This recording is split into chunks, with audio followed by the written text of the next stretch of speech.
Station నుంచి సరాసరి వేణుగోపాలరావు గారి ఇంటికి వచ్చాడు. క్రింది భాగంలో లైట్లు లేవు, తలుపులు మూసున్నాయి. పైన రాధ గదిలో ఇంకా లైట్లు వెలుగుతూనే ఉంది. విజయ్ చేతికున్న వాచి చూసుకున్నాడు. టైం ఏమంత ఎక్కువ కాలేదు. గేట్ తెరిచి లోపలికొచ్చాడు. పరిసరాలన్నీ నిశ్శబ్దంగా, ఆ నిశ్శబ్దంలో ఒక రకమైన దిగులు వ్యక్తం చేస్తున్నట్లుగా ఉన్నాయి. ఒకప్పుడు ఈ ఇల్లు లావణ్య స్నేహితులతో, అల్లరి కేకలతో, నవ్వులతో రాత్రి 12 గంటల వరకు ప్రతిధ్వనిస్తూ ఉండేది. ఇప్పుడెక్కడా శబ్దం అన్న మాటే లేదు. విజయ్ లోపలికి వచ్చి తలుపు తట్టాడు. కొద్దిసేపైన తర్వాత ముందు హాల్లో లైటు వెలిగింది. తలుపులు తెరుచుకున్నాయి. అతని ఊహే నిజమైంది. గుమ్మంలో ఎదురుగా రోజా నిలబడింది. విజయ్ని చూడగానే రోజా అప్రతిపురాలైనట్లు నిలబడిపోయింది. 2 గంటల నుంచి ఏ వ్యక్తిని గురించి ఆలోచిస్తోందో, ఎవరి మూలంగా తన జీవితం అంతం లేని శూన్యంగా మారిపోతుందని బాధపడుతోందో, ఎవరిని కర్కోటకుడుగా, మనసు లేని పాషాణంగా భావించి అసహ్యించుకుంటోందో అతనే ఇప్పుడు కళ్ళెదుట నిలబడ్డాడు. తలుపు తట్టిన వ్యక్తి తప్పకుండా అనంత అయి ఉంటాడని, అతని దగ్గర తనలో గూడు కట్టుకున్న ఈ దుఃఖభారమంతా దింపేయాలని ఆతురతతో మెట్లు దిగి వచ్చి తలుపు తీసింది రోజా. కానీ గుమ్మంలో ఎదురుగా నిలబడింది అనంత్ కాదు, విజయ్. విజయ్ని చూడగానే రోజా మనసులో ఒకసారి 2 భావాలు ఉవ్వెత్తున కెరటాల్లా లేచాయి. అందులో ఒకటి చెయ్యి చాచి అతని చెంప మీద కసి తీరా బలంగా కొట్టడం. రెండోది అతన్ని చూడటమే అసహ్యంగా భావించి తల తిప్పుకుని కిరుక్కున వెనక్కి తిరిగి వెళ్ళిపోవటం. కానీ ఎందుకో రోజా ఈ రెండూ చెయ్యలేకపోయింది. ఆయన పడుకున్నారా? లోపలికి వచ్చే ఉద్దేశం లేనట్టు బయట నిలబడే అడిగాడు విజయ్. రోజా అవునన్నట్టు తలూపింది. రాధ నిద్రపోయింది, బొంగురుపోయిన కంఠంతో చెప్పింది. విజయ్ ఒక క్షణం తటపటాయించాడు. ఆ తర్వాత దృఢమైన స్వరంతో అన్నాడు, నీతో ఒక విషయం మాట్లాడాలి, పనుంది, అలా బయటకు వస్తావా? రోజా చివ్వున తలెత్తి చూసింది. అలసటతో గాంభీర్యం ఆచ్ఛాదనగా ఉన్న ముఖంలో ఎలాంటి భావం కనిపించలేదు. రానన్నట్లు తల అడ్డంగా తిప్పింది. ఒక్క 5 నిమిషాలు చాలు. అతని గొంతులో లీలగా వినిపిస్తున్న ప్రాధేయత రోజా చెవికి ఎక్కలేదు. నేను రాను, నాకు నిద్రొస్తోంది. నిర్లక్ష్యంగా అన్న రోజా ఒక్క అడుగు వెనక్కి వేసి లోపలికి తిరిగి వెళ్ళిపోయింది. విజయ్ సరిగ్గా అదే సమయంలో ఒక అడుగు ముందుకు వేశాడు. చటుక్కున రోజా చేయి పట్టుకుని ఆపాడు. ఒక్క 5 నిమిషాలు చాలు, ఈ కాస్తలో మించిపోయేదేమీ లేదు, రా నాతో అంటూ రోజా సమాధానంతో పనిలేని వాడిలా అనుమతి కోసం వేచి చూడనవసరం లేనట్టు చెయ్యి అలాగే గట్టిగా పట్టుకుని యువతరికి లాక్కొచ్చాడు. రోజా అతని చెయ్యి విదిలించబోయింది. తన చెయ్యి గుంజుకోవాలని చూసింది, కానీ సాధ్యం కాలేదు. విజయ్ రోజాని లాన్లో ఉన్న సిమెంట్ పెంచి దగ్గరకు తీసుకువచ్చి దాని మీద కోలేసినట్టుగా వదిలేశాడు. రోజా మండిపడ్డట్టుగా చూసింది. చాలా రోజుల తర్వాత మళ్ళీ విజయ్ మీద అంతులేని కోపం వచ్చింది. అతని చెయ్యి పడగానే చటుక్కున వెళ్ళిపోవాలని లేచింది. చెయ్యి వదలగానే విజయ్ ఈసారి 2 చేతులతో రోజా భుజాన్ని అదిమి కూర్చోబెట్టాడు. రోజా గత్యంతరం లేని దానిలా రోషం దిగమింగుతూ కూర్చుంది. అనంత్ ఊరు వెళ్ళాడు తెలుసా? ఎలాంటి ఉపోద్ఘాతం లేకుండా చెప్పాడు విజయ్. రోజా ఉలక్కిపడ్డట్టుగా చూసింది. రోజా ముఖం ఈ వార్త వినగానే వివర్ణం అవటం మసకగా ఉన్న ఆ గుట్టి వెన్నెల్లో విజయ్కి కనిపించలేదు. వాడంత హఠాత్తుగా ఎందుకు వెళ్ళిపోయినట్టు? ఏమో, నాకేం తెలుసు, విసురుగా అంది. రోజా మనసులో మంటలాంటిది బయలుదేరుతోంది. అనంత్ వెళ్ళిపోయాడా? తనకి మాట మాత్రంగానైనా చెప్పకుండా ఊరు వెళ్ళాడా? అంటే తన మీద కోపం వచ్చినట్టేగా. దీనికంతటికీ కారణమైన విజయ్ వచ్చి తనని నిలదీయడం ఎంత విచిత్రం. మీ ఇద్దరి మధ్య మాట ఏమైనా వచ్చిందా రోజా? వాడు చాలా కష్టంగా బాధగా వెళ్ళిపోయాడు. అతనితో పెళ్ళి నాకు ఇష్టం లేదని చెప్పా, నీరసంగా అంది రోజా. అదే ఎందుకని అడుగుతున్నాను. విజయ్ కంఠంలో మార్దవం గుర్తించే స్థితిలో లేదు రోజా. అనంత్ వెళ్ళిపోయాడు, తనని అపార్థం చేసుకుని వెళ్ళిపోయాడు. అతనికి ఎంత బాధ కలిగితే ఆ పని చేసి ఉంటాడో రోజా బాగానే తెలుసుకోగలదు. మాట్లాడు రోజా, వాడిని ఎందుకు కాదన్నావు? కారణం ఏమిటి? అది నా ఆంతరంగిక విషయం. ఇందులో ఎవరికీ సంజాయిషి ఇవ్వాల్సిన అవసరం నాకు లేదు. రోజాకి నేను నిన్ను సంజాయిషి కోరటం లేదు రోజా. అనంతని కాదనటానికి నువ్వు నిశ్చయించుకుంటే ఆ నిర్ణయం పొరపాటుని హెచ్చరించటానికి వచ్చాను. అనంతుని నువ్వెందుకు తెలుసుకోవాల్సిన బాధ్యత నాకుంది. రోజా నోట మాట రాని దానిలా కూర్చుంది. ఏమిటి తన ఉద్దేశం? తన నోటి నుంచి ఏం చెప్పించాలని ఈ తర్కం? విజయ్ తన ధోరణిలో తను ఉన్నట్టుగా అంటున్నాడు. రోజా, అనంత మంచితనం గురించి నేను ప్రత్యేకంగా నీకు చెప్పనవసరం లేదు. వాడి మనసు వెన్నలాంటిదని నీకు తెలుసు. వాడి జీవితం నీ చేతిలో అయితే సుఖంగా గడుస్తుందనే నమ్మకం నాకుంది. నిన్న మొన్నటి వరకు మీరిద్దరూ ప్రాణ స్నేహితులు. ఒకరి కోసం ఒకరు ఏదైనా చేయగలిగిన అపురూపమైన స్నేహ బంధం మీ మధ్య ఉంది. ఈ కాస్తలో హఠాత్తుగా ఈ అభిప్రాయ భేదం ఎందుకొచ్చింది? నువ్వు వాడిని కాదని ఎందుకు అనుకుంటున్నావు? రోజా లేచి నిలబడింది. వ్యంగ్యంగా హేళనగా అడిగింది. అయినాయా నీ సలహాలు, హెచ్చరికలు? ఇక నేను వెళ్ళొచ్చా? విజయ్ సీరియస్గా అడిగాడు. కొద్దిసేపు నీ హేళనలు, వెక్కిరింతలు నీ అడిగిన దానికి సూటిగా సమాధానం చెప్తావా? రోజా రెచ్చిపోయినట్లుగా అంది. నేను కూడా సూటిగా అడుగుతున్నాను. మీరు సమాధానం చెప్పండి ముందు. ఒకసారి పెళ్ళైన ఆడపిల్ల అది దాచిపెట్టుకుని రెండో పెళ్లికి అంగీకరించగలదా? అందులో ఎంతో ప్రాణస్మానంగా భావిస్తున్న స్నేహితుడితో. అది మోసం కాదా? నేరం అవదా? కొద్దిసేపు నిశ్శబ్దం ఏర్పడింది. విజయ్ స్తబ్దుడైనట్టుగా, సమాధానం చెప్పలేనట్టుగా రోజా వైపు చూస్తూ అలాగే నిలబడ్డాడు. రోజా జంకు గొంకు లేకుండా అంది. ఎంతసేపు తమ్ముడి క్షేమం కోసం ప్రాకులాడే పెద్ద మనిషైన మీకు ఈ కాస్త విషయం ఎందుకు తలకెక్కటం లేదు? రోజా, ఆ పెళ్లి నీ ఇష్టం మీద జరిగింది కాదు. అందులో నీ దోషం ఏమీ లేదు. నీ మీద జరిగిన అత్యాచారానికి నువ్వెలా బాధ్యురాలివవుతావు? అనంత్ నువ్వు చేయని నేరానికి నిన్నెలా నిందిస్తాడు? అసలు ఈ విషయం బయటికి రావాల్సిన అవసరం ఏముంది? ఒకవేళ వస్తే, ఎప్పుడైనా అనంత్కు తెలిస్తే? తెలియదు. ఒకవేళ తెలిసినా ఇందులో మంచి చెడుల గురించి సరిగ్గా ఆలోచించగల మనస్తత్వం వాడుకుంది. నిజం చెప్పు, ఇదొక్కటేనా నీ అభ్యంతరం?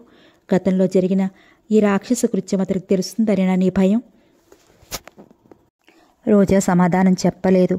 తను గురిచూసి విసురుతున్న బాణం పని చేయలేదు. అదే విజయ్ని తను చూసిన లక్ష్యం దగ్గర తాకలేదు. ఆశాభంగం కలగగా మొహం తిప్పేసుకుంది. విజయ్ నచ్చ చెప్తున్నట్టుగా అన్నాడు. అదే నీ భయమైతే నువ్వు నిశ్చితగా ఉండొచ్చు. అది నేను హామీ ఇవ్వగలను. అతనికే ఇందులో దోషం ఏదీ లేదని, ఇదంతా నా పొరపాటని నచ్చ చెప్పగలను.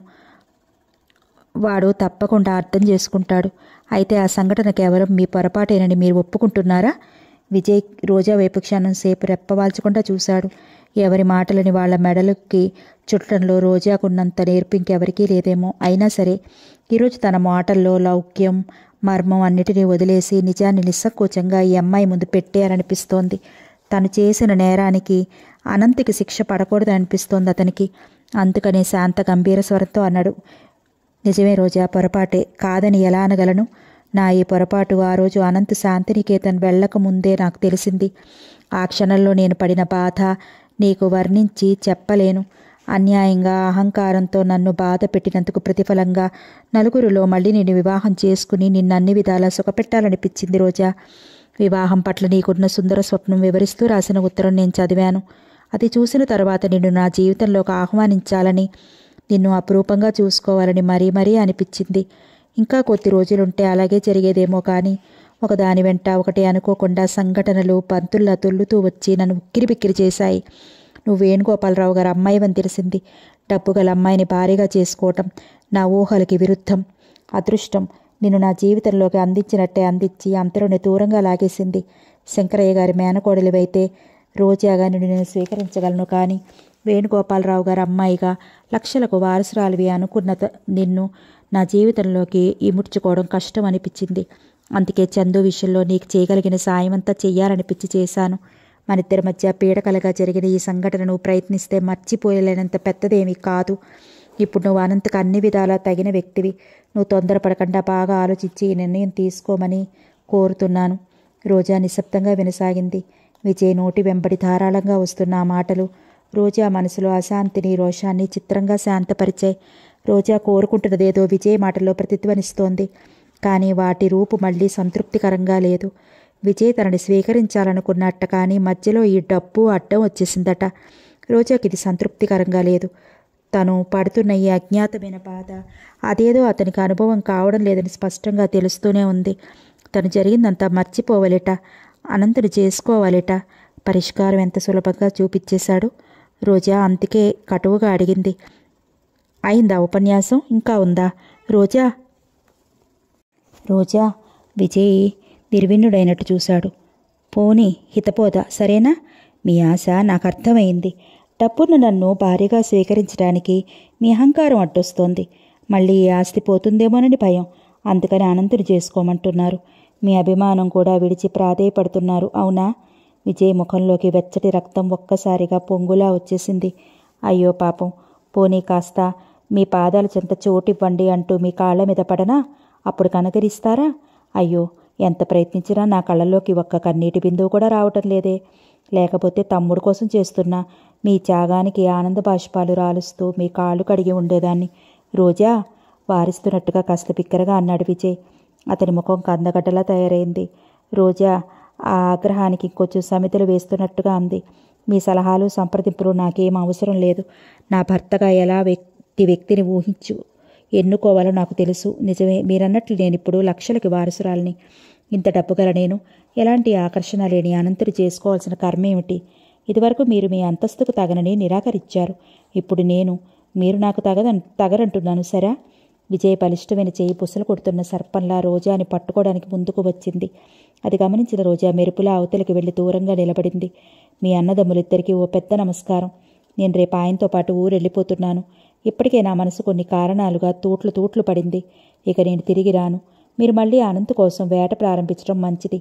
నేను చాలా అదృష్టవంతురాలి కాబట్టే మీతో సంబంధ బాంధవ్యాలు తప్పాయి. రోజా వెళ్ళిపోబోతూ ఆగి వెనక్కి తిరిగంది. అన్నట్టు మర్చిపోయాను. ఇంత క్రితం మీరు చిందు కోసం ఏదో చేశానని అన్నారే, దాని మూల్యం ఎంతో చెప్పండి. రేపు వెళ్లబోయే లోపల చెల్లించి వెడతాను. మీతో ఎలాంటి లావాదేవీలు ఉంచుకోవడం నాకు ఇష్టం లేదు.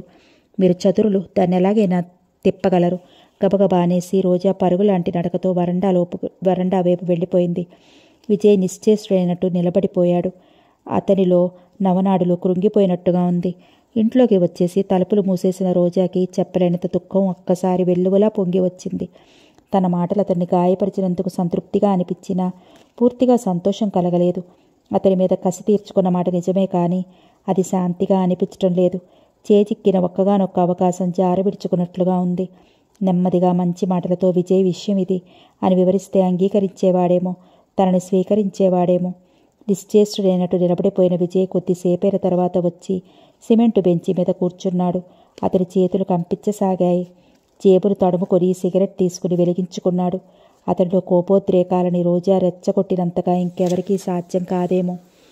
విజయ్ తప్పక తిరిగి వస్తాడని తలుపులు తట్టగానే తెరిచి అతని చేతుల్లో వాలిపోయి తన మనసులో ఉన్నదంతా వెళ్ళగక్కేయాలని నమ్మకంగా ఆశగా ఎదురుచూస్తున్న రోజాకి కొద్దిసేపైన తర్వాత వీధి గేటు తెరవటం, ఆ వెంటనే మళ్ళీ ముయ్యటం వినిపించింది. విజయ్ వెళ్ళిపోయాడు. రోజా గుండెలు ఆశాభంగంతో దహించుకుపోసాగాయి.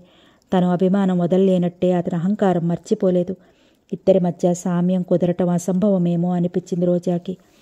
బాగా ఆలోచించుకోమ్మా, నేను వెళ్ళే ఆ ప్రదేశం నీలాంటి తరుణ వయస్కులకి అనువైనది కాదు. నువ్వు అక్కడ ఒక్కరోజు కూడా ఉండలేవు. వేణుగోపాలరావు గారు రోజాతో నచ్చ చెప్తున్నట్టుగా అనునయంగా అన్నారు. ఆయన ఆ రోజు సాయంత్రం వెళ్ళిపోతున్నారు. అన్ని విషయాల్లో అన్ని ఏర్పాట్లు చేశారు. ఒక్క రోజా విషయంలోనే ఆయనకి చాలా అసంతృప్తిగా ఉంది. రోజా ప్రస్తుతం వివాహం పట్ల ఇచ్చలేనట్టు స్పష్టంగా తెలియజేసింది. రాధని, ఆస్తిని, లావణ్యని అన్నిటిని రోజా చేతికి అప్పగించారాయన. పైన విజయ్ అజమాయిషి చేస్తూ ఉంటాడు. నిన్నటి వరకు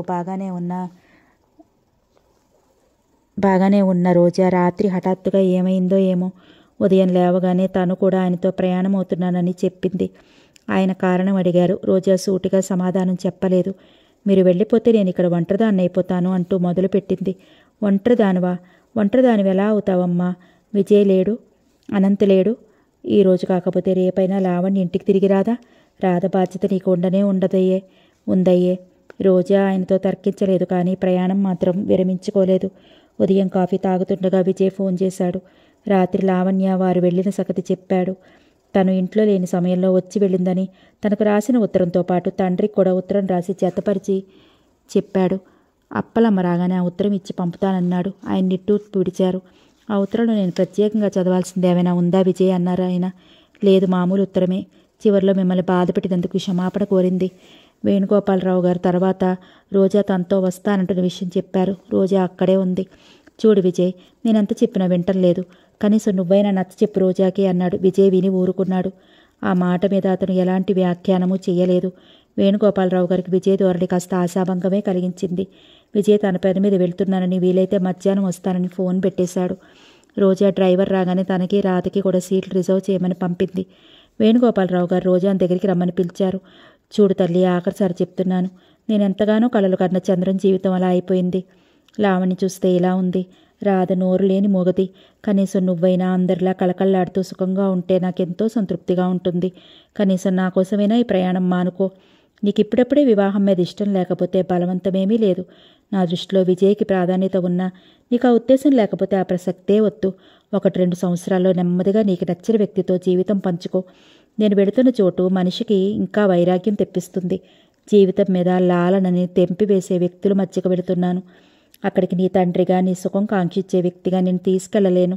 నా మాట విను, నా తల్లివి కదూ. రోజా కళ్ళల్లో నీళ్లు నిండుకు వచ్చాయి. తను ఇక్కడ ఎవరి నుంచి పారిపోవాలని ప్రయత్నిస్తుందో ఆయనకు తెలిస్తే ఎంత బాగుండును. ఏమంటావు రోజా అని మళ్ళీ అడిగారాయన. రోజా సమాధానం చెప్పబోతుండగా ఈ లోపల ఫోన్ మోగింది. వేణుగోపాలరావు గారు ఫోన్ తీశారు. అవతల నుంచి ఆయన ఏమి విన్నారో కానీ కనుబొమ్మలు ముడిపట్టాయి. అవును, ఇక్కడే ఉంది, ఒక్క క్షణం అంటూ రిసీవర్ని రోజాకు అందిస్తూ ఎవరో నిన్ను అడుగుతున్నారమ్మా అన్నారు. రోజా గుండెలు దడదల్లాడే. విజయ్ కాదు కదా. ఫోన్ తీసుకుని హలో అంది.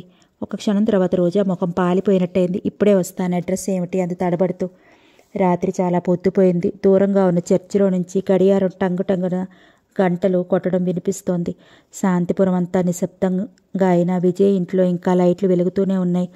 గౌరమ్మ పనంతా అయిపోయి విజయ్ రాక్ కోసం ఎదురు చూస్తూ గుమ్మం దగ్గర కూర్చుని కుడికిపాట్లు పడుతోంది. ఇంతలో ఇంటి ముందు స్కూటర్ వచ్చాగింది. విజయ్ దిగి దాని లోపలికి తీసుకొస్తుండగా గౌరమ్మ కళ్ళు నులుపుకుంటూ లేచింది. ఇంత రాత్రి అయిందేం బాబు, పెందలాడే వస్తారనుకున్నాను. మా ఓడికి పాపం బాలేదు, పానం బాలేదు, ఆసుపత్రిలో చేర్పించాలా, కాసిన డబ్బులు అడుక్కుపోదామని కూసున్నా అంది. విజయ్ మౌనంగా జేబులోకి చేయిపోనిచ్చి 2 10 రూపాయల నోట్లు తీసి గౌరమ్మ చేతిలో పెట్టాడు. గౌరమ్మ అవి తీసి కొంగుకు ముడి వేసుకుంది. నేను పోతాను మరి, పేగి భోజనం చేయి, ఎప్పుడనగా చేశాను, చల్లారిపోయే ఉంటుందంటూ హెచ్చరించి వెళ్ళిపోయింది. విజయ్ స్కూటర్ లోపల పెట్టి గేటు తాళం వేసి లోపలికి వచ్చాడు. లోపలికి అడుగు పెట్టి తలుపులు మూసిన అతను వెలుగు భరించలేనివాడిగా లైట్ తీసేశాడు. అక్కడి నుంచి ఒక్క అడుగు కూడా ముందుకు వేయటానికి శక్తి లేనివాడిలా అక్కడే ఉన్న సోఫాలో కూలబడ్డాడు. 2 నిమిషాల తర్వాత సోఫా మీద తల వెనక్కు వాల్చి కళ్ళు మూసుకుని అలాగే కూర్చుండిపోయాడు. అతని మనసంతా చిత్రమైన వేదనగా ఉంది. ఇదివరకు ఎప్పుడూ ఎవరిని ఎరగని నిస్పృహగా ఉంది. దీనికి కారణం బహుశా వెళ్లే ముందు వేణుగోపాలరావు గారిని కలుసుకోకపోవటమేనేమో. మధ్యాహ్నం వేణుగోపాలరావు గారి ఇంటికి వెళ్దామని అనుకున్నాడు. అనుకోకుండా కొత్త కేసు ఒకటి రావడంతో వీలు లేకపోయింది. సాయంత్రం స్టేషన్కి వస్తానని ఫోన్ చేశాడు. సాయంత్రం క్లబ్ మీటింగ్ ఉంది. ఈ మధ్య కొత్తగా తను సెక్రటరీ అయ్యాడు. చెప్పలేనని బాధ్యతలు. అక్కడికి మీటింగ్ త్వరగా ముగించి తను బయటకు వచ్చేశాడు. ఆదరాబాద్లో స్టేషన్కి పరిగెత్తేసరికి అప్పటికే గోపాలం బయటకు వచ్చేస్తున్నాడు. పరిగెడుతూ ప్లాట్ఫామ్ మీద వెళ్తున్న తన ఆపి ట్రైన్ వెళ్ళిపోయిందని చెప్పాడు. నిజంగా ఆ క్షణంలో విజయ్ పొందిన వేదన వర్ణించనలవి కానిది. వేణుగోపాలరావు గారు ఆఖరి క్షణం వరకు చూశారని, ఏదో పని అడ్డు తగిలి ఉంటుందని, లేకపోతే విజయ్ రాకుండా ఉండడని అన్నారని, తను అక్కడికి వెళ్ళగానే ఉత్తరం రాస్తానని చెప్పమన్నారని అన్నాడు. రోజా ఏమంది అని అడగాలని నోటిదాకా 1-2 సార్లు వచ్చింది కానీ ఆ పేరే పలకలేనట్టు ఆగిపోయాడు. గోపాలని బస్టాప్ దగ్గర ఆపి తను మళ్ళీ క్లబ్కి వెళ్ళిపోయాడు. అక్కడ ఉండబుద్ధి కాలేదు. రోజా వెళ్ళిపోయింది. రోజాను తను ఆపలేకపోయాడు. తన తెలివితేటలు, చాతుర్యం ఎందుకు పనికిరాలేదు. ఈ విషయం వెన్నులో పొడిచినట్టుగా బాధగా పదే గుర్తుకొస్తోంది. క్లబ్లో గందరగోళంగా ఉందని, ప్రశాంతంగా ఉంటుందని ఇంటికి వచ్చిన విజయ్కి హఠాత్తుగా ఆ ప్రశాంతత కూడా భరించలేనట్టుగా అనిపించసాగింది. ఎన్నడూ లేనిది అతను ఈ ఇంట్లో ఆవరించుకున్న నిశ్శబ్దం భరించలేకపోతున్నాడు. శూన్యం లాంటి నిశ్శబ్దం. విజయ్కి హఠాత్తుగా ఈ ఇంటి నిండా చంటి పిల్లల ఏడుపులు, ఆడవాళ్ల చీరల రెపరెపలు, గాజుల గలగలలు, మగవాళ్ల నవ్వులతో హోరెత్తేస్తే బావుండుననిపించసాగింది.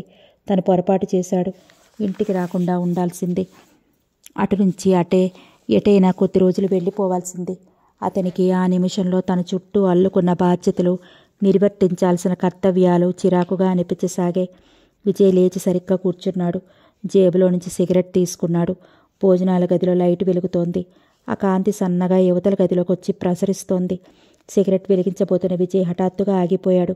భోజనాల గదిలో నుంచి యువతలకి వచ్చే గుమ్మం దగ్గర పరదా ప్రక్కన ఎవరో నిల్చున్నట్టుగా ఆకారం కదిలింది.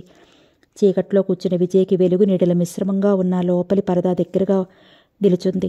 వెంటనే ఎవరైంది తెలియలేదు. ఎవరు అన్నాడు. ఆ వ్యక్తి చలనం లేకుండా, మాట పలుకు లేకుండా అలాగే నిలబడటం తప్ప ఎలాంటి జవాబు చెప్పలేదు. ఎవరది? విజయ్ రెట్టించాడు. అప్పటికి ఆ వ్యక్తి మాట్లాడలేదు. విజయ్ కళ్ళు చురుగ్గా అయ్యాయి. అతని చేతిలో అగ్గిపుల్ల మండి వేళ కంటి చురుక్కుమంది. విజయ్ పుల్లని విదిలిస్తున్నట్టుగా విసిరి పారేశాడు. విజయ్ లేచి లైటు వేశాడు. ఎదురుగా పరదా పక్కగా గోడకి ఆనుకుని బొమ్మల రోజా నిలబడి ఉంది. విజయ్ తన కళ్ళను తను నమ్మలేకపోయాడు. రోజానక్కడ చూస్తుంటే ఉదయం నుంచి తనని వేధిస్తున్న ఆలోచనలు ప్రాణం పోసుకుని అక్కడ నిలబడి భ్రమ పెడుతున్నట్టుగా అనిపించసాగింది. నువ్వా అన్నాడు. విజయ్ రోజా బెదురుగా పిలవలేక పిలుస్తున్నట్టుగా అంది. విజయ్ ఒక్క అంగంలో వెళ్ళి రోజాను దగ్గరికి లాక్కుని చేతుల్లో కదుముకుని చేతుల్లో ఇముడ్చుకుని గుండెలకు హత్తుకోవాలనిపించింది. కానీ నిగ్రహం ఎలా కలిగిందో అతనికే తెలియదు. అడుగు ముందుకు కదపలేదు. నిశ్చేష్టుడైనట్టు ఇంకా అలాగే చూస్తున్నాడు. రోజా మెల్లగా అతని దగ్గరగా రావాలన్నట్టుగా 4 అడుగులు వేసింది. మళ్ళీ అంతలోనే ఆగిపోయింది. విజయ్ నేను అసమాప్తంగా ఆగిపోయింది. రోజా ముఖ కవళికలు చూస్తే అతనికి గుండెలు అతనికి గబగబా ఏదో చెప్పేయాలని ఆతృత పడుతూ మాటలు సరిగ్గా కుదరక తికమక పడుతున్నట్లుగా ఉంది. విజయ్ రోజా దగ్గరకు వచ్చాడు. నువ్వు ఊరు వెళ్ళలేదా? రోజా లేదన్నట్టు తల తిప్పింది. ఎందుకని? రోజా సమాధానం చెప్పలేదు. మాట్లాడవే, ఎందుకని? విజయ్, వెళ్ళకపోతే వెళ్ళకపోయావు, అది నీ ఇష్టం. కానీ ఇక్కడికి ఎందుకు వచ్చావు? ఎవరిని అడిగొచ్చావు? రోజా నిరుత్తర రాలేనట్టు చూడసాగింది. ఈ జన్మలో మళ్ళీ నిన్ను చూడననే అనుకున్నాను. మన మధ్య అనుబంధం లాంటిది ఏదైనా ఉంటే అది రాత్రి తెగిపోయిందనుకున్నాను. నిజం చెప్పు, మాట్లాడు. మళ్ళీ ఎందుకు వచ్చావు? రోజా సమాధానం చెప్పలేనట్టుగా అతడి ముఖంలోకి రెప్పవాల్చకుండా చూడసాగింది. విజయ్ వ్యంగ్యంగా హేళన మిడితమైన స్వరంతో అడిగాడు. నా పాదాల చెత్త కాస్త చోటు ఇవ్వమని అడగటానికి వచ్చావా? లేక నీ కన్నీళ్లతో నా పాదాలు కడుగుదామని వచ్చావా? విజయ్! రోజాలో రోషం కస్సుమన్నట్టు లేచింది. విజయ్ చెర్రుమన్నాడు. చట్! ఆ పేరుతో నన్ను పిలవకు. ఇంకా మన మధ్య పేర్లతో పిలుచుకునే చనువు కూడా ఉందా? వెళ్ళు, మర్యాదగా. ముందే చెప్తున్నాను, ఇక్కడి నుంచి తక్షణం వెళ్ళు. నేనిప్పుడు మనిషిని కాదు, పశువుని. నేనేం చేస్తానో నాకే తెలియదు. రాత్రి నుంచి నేనెంత నరకం చూశానో తెలుసా? నేనెప్పుడూ పడనంత బాధపడ్డాను. ఇంకొక క్షణం ఇక్కడున్నావంటే అదంతా నీ మీద ప్రతీకారం తీర్చుకుంటాను. రోజా సర్వసంకోచాలు ఒక్కసారి వదిలించుకుని చప్పున అతని భుజాలు పట్టుకుని అతని హృదయంలో తలవాల్చుకుంది. విజయ్, నన్ను మన్నించు. నా మనసు అసలే బెదిరిపోయింది. నువ్వు కూడా ఆగ్రహపడ్డావంటే నాకు పిచ్చెక్కుతుంది. నేనెంత రోషం చంపుకుని అభిమానం వెనక్కి పెట్టి నీ దగ్గరికి ఇలా వచ్చానో నీకు తెలియదు. రాత్రి నుంచి నేను నీకంటే 1000 రెట్లు ఎక్కువ బాధపడ్డాను. విజయ్ రోజాను భుజం పట్టి అవతలకు తోసేయబోయాడు. కానీ రోజా అతనికి మరింత సన్నిహితంగా వచ్చి హత్తుకుపోయినట్టు నిల్చుంది. విజయ్, నా మాట శాంతం విను. విన్న తర్వాత మాట్లాడు, ప్రాధేయపడుతున్నట్టుగా అంది రోజా. ఇంకా నువ్వు చెప్పాల్సినవి, నేను వినాల్సినవి మిగిలిన్నాయా? కటువుగా నిర్లక్ష్యంగా అడిగాడు విజయ్. ఉన్నాయి విజయ్. ఈరోజు మధ్యాహ్నం నాకు ఫోన్ వచ్చింది. మేరీ చేసింది. నేను వెళ్ళాను. మేరీ మగపిల్లవాడిని ప్రసవించింది. ప్రసవం చాలా కష్టమైంది. 4 రోజులు గడిస్తే గానీ మేరీ బతికేది లేనిది డాక్టర్లు చెప్పలేమన్నారు. చంద్రన్ చనిపోయాడని వార్త తెలియగానే మేరీ పడిపోయిందట. అప్పటినుంచి మనిషి సరిగ్గా లేనే లేదట. రోజా గబగబా చెప్తున్న ఈ వార్త వినగానే విజయ్ ముఖంలో ఆవరించుకున్న కఠినత్వం మంచులా కరిగిపోయింది. రోజా మాటలు శ్రద్ధగా వినసాగాడు. విజయ్, విధి వైపరీత్యం కాకపోతే ఆ ఫోన్ నేను వెళ్ళిపోయిన తర్వాత రాకూడదు. నేను వెళ్ళి మేరీ స్థితి చూసిన తర్వాత నా కాలు చెయ్యి ఆడనట్లయింది. అక్కడి నుంచే నీకు ఫోన్ చేశాను, కానీ నువ్వు ఇంట్లో లేవన్నారు. మేరీని, ఆ పసికుటని అలా వదిలేసి ఎలా వెళ్ళను? ప్రయాణం క్యాన్సిల్ చేసుకున్నాను. నేను అసలు ఆయనతో రావటం మొదటి నుంచి ఇష్టం లేదు. ఆయన ఈ వార్త వినగానే సంతోషించారు. సరే, ఇదంతా నాకెందుకు చెప్తున్నావు? నాకేం సంబంధం ఉంది ఇందులో? విజయ్, నేనిప్పుడు నీ దగ్గరికి లక్షలకు వారసురాలైన వేణుగోపాలరావు గారి అమ్మాయిగా రాలేదు. శంకరయ్య మేనకోడలుగా నిన్ను సహాయం ఇవ్వటానికి వచ్చాను. అది నువ్వు తీర్చాలి. కాదంటానికి వీల్లేదు. విజయ్ చేతులు రోజాను వదిలేసాయి. ఓహో అన్నాడు. ఆ ఓహో అనటంలో 1000 వెక్కిరింతలు, 1,00,000 వ్యంగ్యాలు కనిపించాయి రోజాకి. అయినా సరే లక్ష్య పెట్టదలుచుకోలేదు. విజయ్ వెళ్ళి దూరంగా నిలబడ్డాడు. సిగరెట్ తీసి వెలిగించాడు. రోజా అక్కడే నిలబడింది. ఏమిటో సెలవేయండి అన్నాడు విజయ్. రోజా మొదలుపెట్టి ఆగిపోయింది. విజయ్ వెళ్ళి సోఫాలో కూర్చున్నాడు. చిత్తం, చెప్పండి అన్నాడు విజయ్. మనసులో కొద్ది సేపటి క్రితం ఆవరించుకుని ఉన్న శూన్యం మాయమైంది. రోజా రూపం ఈ ఇంటికి, తన మనసుకి కూడా వెలుగునిస్తున్నట్టుగా ఉంది. రోజా చిన్న గొంతుకతో మెల్లగా అంది. విజయ్, నిన్న నువ్వేమన్నావు? నేను వేణుగోపాలరావు గారి అమ్మాయిని కాకుండా శంకరయ్య మేనకోడలుగానే ఉంటే తప్పకుండా స్వీకరించేవాడిని అనలేదు. విజయ్ రోజా మనసులో అసలు ఉద్దేశం ఏమిటో కనిపెట్టాలన్నట్టు రోజా ముఖం వైపు తదేకంగా చూడసాగాడు. అతను అలా చూస్తుంటే తను చెప్పాలనుకున్నవి సరిగ్గా చెప్పలేననుకున్న రోజా అతని కుర్చీ వెనక్గా వచ్చింది. విజయ్, నేనెప్పుడు శంకరయ్య మేనకోడల్ని. అమ్మకి, చంద్రానికి ఏ విధంగా ఉపయోగపడేటప్పుడు నేను స్వీకరిస్తానని, దానితో ఆనందంగా ఉండగలనని నువ్వెలా అనుకున్నావు? ఆయన ఆస్తిలో ప్రతి చిల్లిగవ్వ రాధకి, లావణ్యకి చెందుతుంది. నేను మామూలు రోజానే విజయ్. నువ్వు నన్ను స్వీకరిస్తే చందుకిచ్చిన వాగ్దానం నేను నిలబెట్టుకోగలుగుతాను. ఆహా, ఏమీ? విజయ్ తల త్రిప్పి రోజా వైపు చూస్తే ఏదో అనబోయాడు. రోజా చప్పులు చేయి చాచి సున్నితంగా అతని నోటిని మూసేసింది. విజయ్, చాలు. ఇంకే వ్యంగ్యబాణాలు విసరకు. రాత్రి నేను అన్న మాటలకి ప్రతీకారం తీర్చుకోకు. నేను నిన్ను బాధపట్టి ఉంటే క్షమించు. అంతకు 1000 రెట్లు నేను కూడా బాధపడ్డానని గుర్తుంచుకో. నాలో ఉన్న రోషాన్ని, అభిమానాన్ని ఎత్తి చూపి నన్నిప్పుడు అపహాస్యం చెయ్యకు. విజయ్ రోజా చెయ్యి పట్టి తన ముందుకు వచ్చి నిలబడేలా గుంజాడు. అతని అభిముఖంగా వచ్చిన రోజా తీర్పు కోసం వేచి చూస్తున్న ముద్దాయిలా నిలబడింది. విజయ్ చాలాసేపు రోజాని తదేకంగా పరీక్షగా చూశాడు. తర్వాత సీరియస్గా అడిగాడు, అయితే చందు కొడుకుని పెంచే షరతు మీద నా భార్య అవటానికి అంగీకరిస్తామన్నమాట? ఇది షరతు కాదు, అభ్యర్థన. చందు కొడుకుని పెంచడానికి నేను ఎందుకు సాయం? ఆ పని నువ్వు చేయలేవా? చేయగలను, కానీ అందులో ఎన్నో బాధలున్నాయి. పెళ్లి కాని పిల్లని, పరాయి పిల్లవాడిని తెచ్చి పెంచుకుంటే లోకం ఊరుకుంటుందా? ఎన్ని మాటలు అంటుంది. అంతేకాదు, తల్లి జాగ్రత్తగా పెంచినా మగదక్షత లేకపోతే పిల్లలు, ముఖ్యంగా మగపిల్లలు ఎలా చెడిపోతారో చందు జీవితమే తార్కాణం. నీ సాయంతో చందు కొడుకుని చక్కని వ్యక్తిత్వం గల మనిషిగా తీర్చిదిద్దగలిగినాడు. చందు ఆత్మకి శాంతి నిజంగా కలుగుతుంది. విజయ్ కొద్దిసేపు ఆలోచనలో మునిగిపోయినట్లు చేతిలో సిగరెట్ పెట్టి అటు ఇటు తిప్పుతూ కూర్చుండిపోయాడు. చివరికి తలెత్తుతూ అన్నాడు, సరే ఒప్పుకుంటాననుకో, కానీ ప్రతిఫలాపేక్ష లేకుండా నేనెప్పుడు ఏ పని చెయ్యను. మరి దీనికి నాకేంటి బహుమతి? రోజా ఒక క్షణం బాగా ఆలోచించింది. తర్వాత నిజాయితీ ఉట్టిపడుతున్న స్వరంతో బుద్ధిమంతురాల్లా అంది, జీవితాంతం నువ్వు చెప్పిన మాట వింటాను. ఆదర్శ గృహిణిగా నీ అభిప్రాయాల్లో, ఆదర్శాల్లో అంతర్లీనమైపోయి నీ అడుగుజాడల్లో నడుచుకుంటాను. విజయ్ ఆశ్చర్యం నటించబోయాడు, కానీ సాధ్యం కాలేదు. ఫకాలను నవ్వేశాడు. ఆ నవ్వులో కొద్దిసేపటి క్రితం అతని మనసు నిండా పేర్కొని ఉన్న చిరాకు, కోపం, అసహ్యం అన్నీ ఒక్కసారి అనుకోకుండా చెల్లాచెదిరైపోయాయి. నవ్వుతూనే రోజా వైపు చూస్తూ నమ్మలేనట్టుగా అడిగాడు, నువ్వా ఆదర్శ గృహిణివా? నన్ను చూస్తే ఏదో రకంగా గిల్లికచ్చా పెట్టుకుంటే గానీ ఉండలేని మనిషివి. విజయ్, ఇది చాలా అన్యాయం. రోజా అన్యాయమైన ఆరోపణలకి గురి అయిన మనిషిలా చూసింది. విజయ్ రోజా రెండు చేతులు పట్టుకుని దగ్గరికి లాక్కున్నాడు. ప్రేమానురాగాలు నిండిన స్వరంతో అన్నాడు, సరే, నీ షరతుకి నేను ఒప్పుకుంటాను. ఇది ఒప్పుకునే ముందు నేను ఒకటి చెప్తున్నాను. అది చేస్తానని మాట ఇవ్వాలి నాకు. అతనికి దగ్గరగా అతి సన్నిహితంగా వచ్చేసిన రోజా తలెత్తి అతని కళ్ళల్లోకి చూస్తూ అంది, ఏమిటది? తప్పకుండా చేస్తాను, ఎంత కష్టమైనా సరే. పెద్ద కష్టమైంది కాదు, కానీ కొంచెం క్లిష్టమైనది. చాలా సున్నితంగా పరిష్కరించాల్సిన వ్యవహారం. నన్ను ఈ ఇబ్బందిలో నుంచి తొలగించడం నీ ఒక్కదాని వల్లే అవుతుంది. విజయ్నా? ఇబ్బందా? తన వల్ల తీరేదా? ఏమిటది? ఆదుర్దాగా అడిగింది రోజా. అనంతతో మన విషయం చెప్పటం. ఎలా ఒప్పిస్తావో, ఎలా నచ్చచెప్తావో అది నీ ఇష్టం. వాడి మనసు ఏమాత్రం బాధపడకూడదు. నేను వాడిని మోసం చేశానేమోనని అపార్థం రాకూడదు. వాడికి ఆ విధంగా నువ్వు నచ్చ చెప్పాలి రోజా. వాడంత హఠాత్తుగా ఎందుకు వెళ్ళిపోయాడో తెలుసా? మన పెళ్లి ఫోటోలు చూశాడు. నాలా విషయం ఇంటికి తిరిగి వచ్చే వరకు నాకు ఆ విషయం ఇంటికి వచ్చే వరకు తెలియనే తెలియదు. వాడు ఎలాంటి స్పర్ధ లేకుండా మళ్ళీ మామూలుగా నాతో మాట్లాడే వరకు నాకు మనసు స్థిమితంగా ఉండదు. వాడి మీద నీకున్న అభిప్రాయం కేవలం స్నేహానికే పరిమితమని దృఢంగా తెలుసుకున్నాను కాబట్టే నేను నిస్సంకోచంగా స్వీకరించగలుగుతున్నాను. రోజా కళ్ళు తృప్తిగా మెరిసే అనునయంగా అంది, ఈ ఇబ్బంది నీ ఒక్కడిదేనా? నాది మాత్రం కాదా? మన ఇబ్బంది అను. అనంతకి నేను నచ్చ చెప్పగలన్న ధైర్యం నాకుంది. మీరు ఆ విషయంలో నిశ్చింతగా ఉండొచ్చు.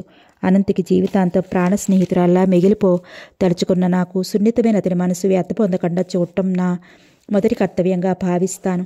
అంతేకాదు, అతని మన ప్రవృత్తిని అర్థం చేసుకుని అన్ని విధాలా సుఖపెట్టగల సరైన పిల్లని చూసి అతనికి వివాహం చేసే బాధ్యత కూడా నాదే. విజయ్ చెయ్యి రోజా తల దగ్గరికి అదుముకుంది. అయితే రేపు ఉదయం ప్లేన్ టికెట్ బుక్ చేయిస్తాను. మద్రాసు వెళ్తావా? రోజా వెళ్తానన్నట్టు తలూపింది. నువ్వు మద్రాసు వెళ్ళు. నువ్వు వచ్చే లోపల మేరీ ఎక్కడుందో చెప్పు. నేను మంచి డాక్టర్కి చూపించి వైద్యం చేయిస్తాను. మేరీ బ్రతకటానికి మనం చేయవలసిన ప్రయత్నాలన్నీ చేద్దాం. రోజా ఒక్క మేరీయే కాదు, ఆపదలో ఉన్న వాళ్ళకి, జీవితం చేత వంచబడ్డ వాళ్ళకి మనకు చేతనైనంత వరకు సాయపడుతూనే ఉందాం. ఇది నా లక్ష్యం.